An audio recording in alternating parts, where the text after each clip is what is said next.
Aqui é um outro paciente que também tinha uma clínica de engasgo durante a deglutição e a gente foi surpreendido por uma fístula traqueosofágica no momento da realização do exame. Então já é uma criança um pouquinho maior, que não tinha o diagnóstico até agora, nesse caso não tinha distúrbio da deglutição, mas sim uma fístula traqueosofágica que foi diagnosticada pela serografia.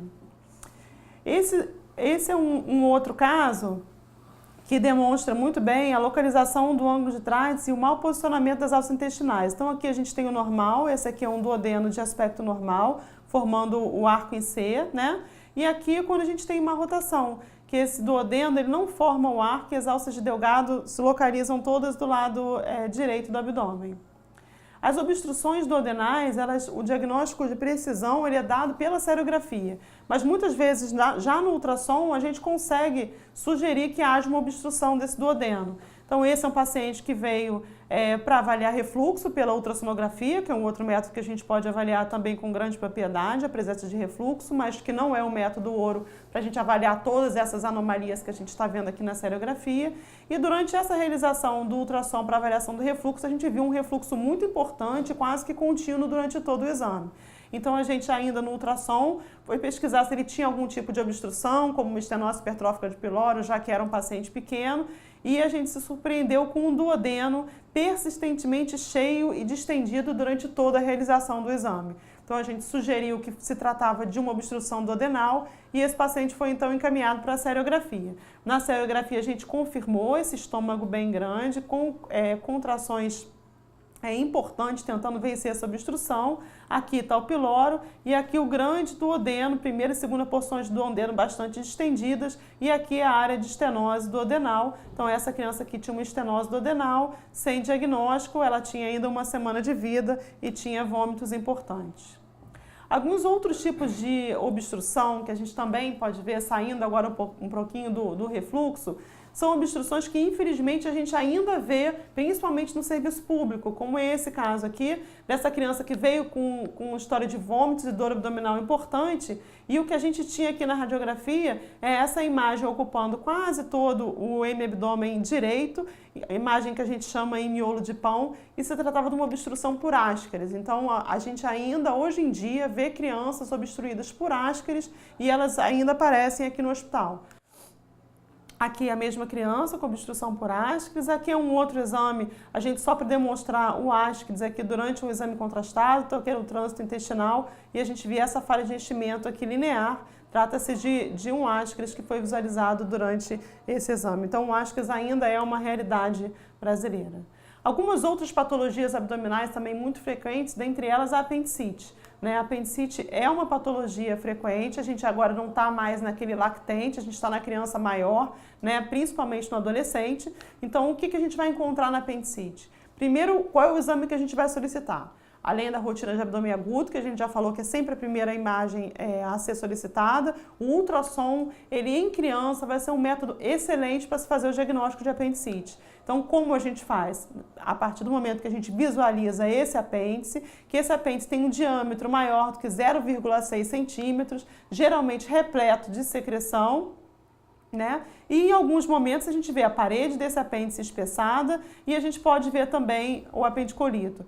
Esse apêndice, por ser um pedaço do intestino inflamado, ele é não compressível. Então, durante a realização do exame, a gente faz a mesma compressão de fossa ilíaca que vocês fazem no exame físico. Então, praticamente, a gente faz um exame físico durante a realização do exame ultrassonográfico. Aqui eu trouxe esse outro caso para a gente correlacionar o aspecto da apendicite na radiografia simples, aqui mostrando o apendicolito. Nesse caso, a gente não tem níveis líquidos na fossa ilíaca direita, mas o comum é que a gente tenha esses níveis líquidos na fossa ilíaca direita por conta da obstrução. Então, aqui a gente vê o apendicolito. Esse apendicolito foi facilmente identificado na imagem de ultrassom. Então, a gente tem aqui o apêndice aumentado de tamanho, medindo mais de 0,6 centímetros.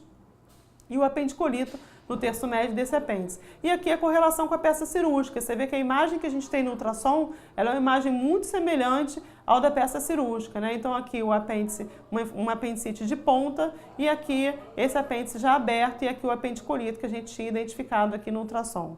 Então o ultrassom é um método muito bom para a gente fazer diagnóstico de apendicite. Quando que a gente vai para a tomografia em criança?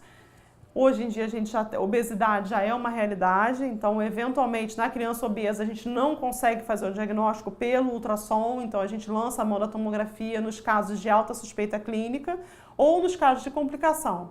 E nesse caso aqui especificamente a tomografia foi solicitada porque tratava-se de um apêndice retrocecal. A localização do apêndice atrás do seco, ele não permite muitas vezes que esse diagnóstico seja feito por ultrassom. Então, quando a gente não faz o diagnóstico pelo ultrassom e que a suspeita clínica é muito forte, só nesse momento é que a gente solicita a tomografia para a criança com suspeita de apendicite, diferente do adulto, que a maioria vai direto para a tomografia. Uma outra patologia também frequente que a gente tem que pensar é o vôvulo de intestino médio. Então, geralmente, eles são secundários à má rotação do intestino, né? Então, no momento que você tem essa má rotação intestinal, você tem uma fixação, essa aqui é a fixação normal do mesentério. O intestino que tem a má rotação, que é uma alteração congênita, ele tem uma fixação muito curta. E essa fixação curta permite que o intestino rode sobre si mesmo e sobre o eixo dos vasos mesentéricos. Então, o que a gente tem no ultrassom é a veia mesentérica junto com esse intestino rodando ao redor da artéria mesentérica superior. Então, tem essa imagem em espiral dos vasos mesentéricos que é facilmente detectada no ultrassom.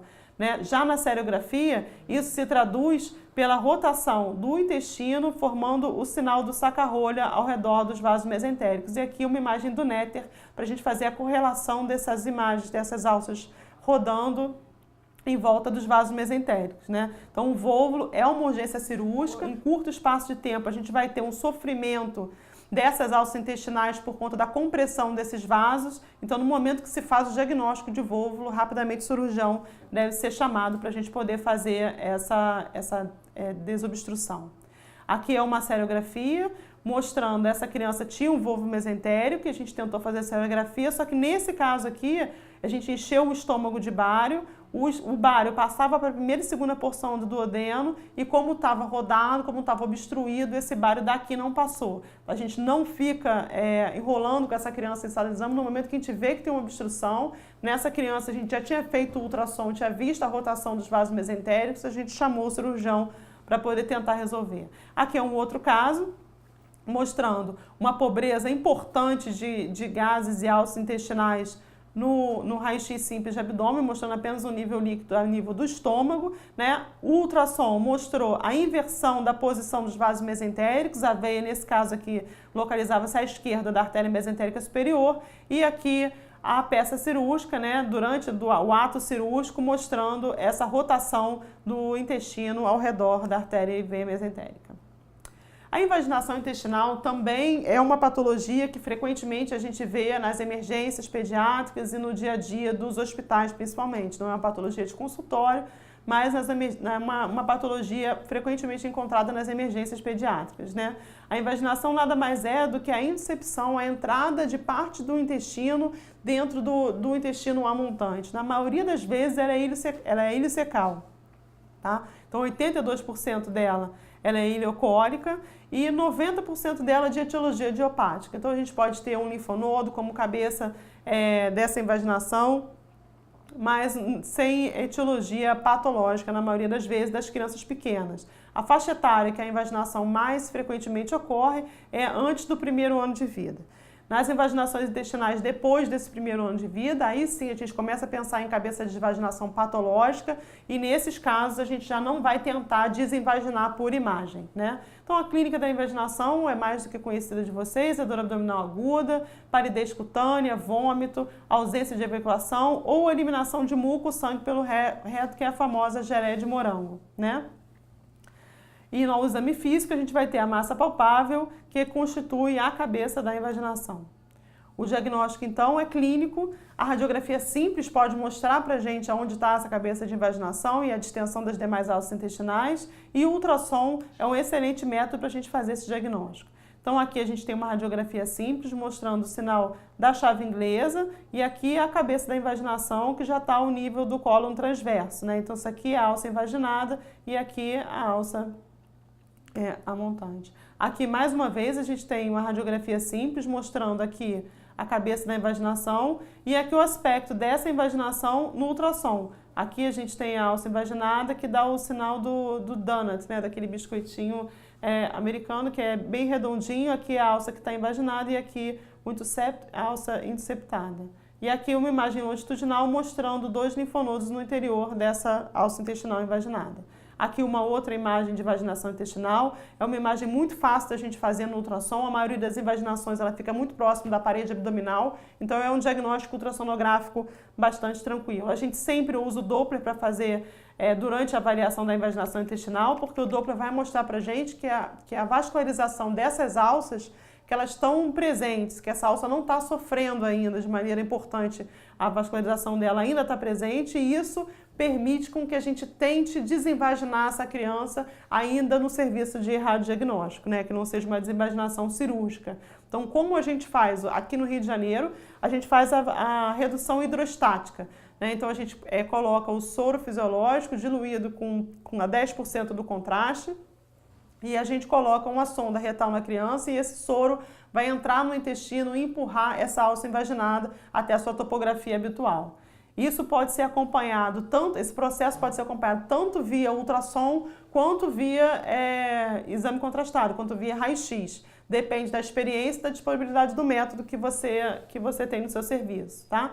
Então aqui é o contraste diluído com soro fisiológico, entrando via retal, aqui no cólon descendente, aqui ângulo esplênico, aqui cólon transverso e aqui ele encontrou a cabeça de invaginação. Então essa coluna hidrostática, que deve estar mais ou menos 1,20 m de altura ao lado do leito da criança, ela vai empurrando essa cabeça invaginada para que essa alça volte. Então aqui, na verdade, foi o ilho que invaginou, aqui a alça já está ao nível do seco, aqui a gente tem só a válvula ilho-secal edemaciada para dentro do seco, e aqui a última radiografia que a gente obtém na desinvaginação já são as alças de Delgado, repletas de contraste, o que mostra para a gente que a gente conseguiu efetivamente desinvaginar essa criança.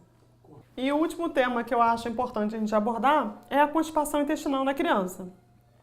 Em relação à constipação intestinal, uma vez excluído o erro alimentar e outras patologias que podem levar à constipação, como a alergia alimentar, muitas vezes é solicitado ao radiologista que faça um clisteropaco para a gente poder tentar avaliar essa constipação. Então, o objetivo do clister na avaliação da constipação é a gente avaliar calibre de alça, principalmente, né? Então, para a gente poder avaliar se eu tenho uma alça muito distendida, se eu tenho uma alça com uma redução de calibre, se eu tenho alguma estenose, é importante que exista resíduo fecal. Por isso, a gente solicita que antes da realização do clisteropaco, a criança interrompa qualquer tipo de medida anticonstipante para que a gente tenha resíduo fecal e que a gente possa fazer essa diferenciação entre o calibre de uma alça patológica e uma alça normal, né? Então, as radiografias são feitas radiografias em AP e perfil. A gente introduz a pontinha só, na verdade, um pouquinho mais de 1 centímetro de uma sonda retal calibrosa, 10 a 12, para que esse contraste entre livremente pelo reto. O contraste que a gente usa, na maioria das vezes, é o contraste baritado, a não ser quando eventualmente há uma suspeita de fístula retrovesical, aí sim a gente usa o contraste iodado, senão a gente usa o contraste baritado. E a gente deve progredir até o momento que a gente não tenha nenhuma alça mais distendida do que a alça que a gente está avaliando a montante, tá? E a documentação em perfil é a documentação mais importante da realização do nosso exame. Então, eu trouxe 2 exemplos. Esse aqui é um megacólon funcional, onde a gente tem o reto com um calibre maior do que o sigmoide. Você vê que as demais alças intestinais, elas têm um calibre menor do que o reto. O reto deve ser sempre a alça intestinal de calibre maior a ser visualizada. E, além disso, essa criança tem uma impressão na parede posterior inferior do reto que na verdade traduz para a gente uma hipertrofia da musculatura pubo-retalis. Para essa criança evitar o momento de dor dela durante a evacuação, ela vai contraindo o períneo, isso por fim leva a uma hipertrofia da musculatura pubo-retalis e isso é traduzido por essa compressão extrínseca posterior inferior aqui na radiografia contrastada. Essa é uma outra criança que também se apresentava com constipação e você vê que a radiografia dela já chama atenção a grande quantidade de alças intestinais dispersas por todo o abdômen. Então a gente tem uma distensão de colo, a gente tem também uma distensão gasosa de Delgado e no perfil a gente tem pobreza de gás no reto. Então esse é o característico da doença de Hirschsprung. Geralmente a gente faz crianças, esse diagnóstico é feito em crianças menores, né? crianças já a maioria das vezes são lactentes ou recém-nascidos. E núcleo esteropaco, diferente daquele outro que a gente viu do psicogênico, onde o reto tinha um calibre maior do que as demais alças, aqui eu tenho um reto de calibre muito reduzido em relação ao sigmoide. Então eu tenho uma pobreza de células gangliônicas aqui, isso faz com que haja uma incapacidade de distensão desse segmento agangliônico, desse segmento patológico. Então as alças, o resíduo fecal ele é acumulado nessa alça montante, que nesse caso aqui é o sigmoide. Então esse cone de transição ele pode se encontrar em qualquer ponto do intestino, mas a localização mais frequente, sem dúvida, é na transição reto-sigmoide, como nesse caso que a gente está vendo aqui. Então, o que a gente tentou abordar aqui são as principais patologias do trato gastrointestinal da criança. São inúmeras os nossos diagnósticos diferenciais. A gente precisa de uma boa história clínica e, como a gente falou no começo, os exames mais importantes para a gente poder auxiliar nesse diagnóstico são ultrassom, raio-x e contrastado. Dificilmente a gente vai abrir mão de métodos mais elaborados e mais caros, como a tomografia e ressonância, para fazer diagnóstico das patologias do trato gastrointestinal na criança.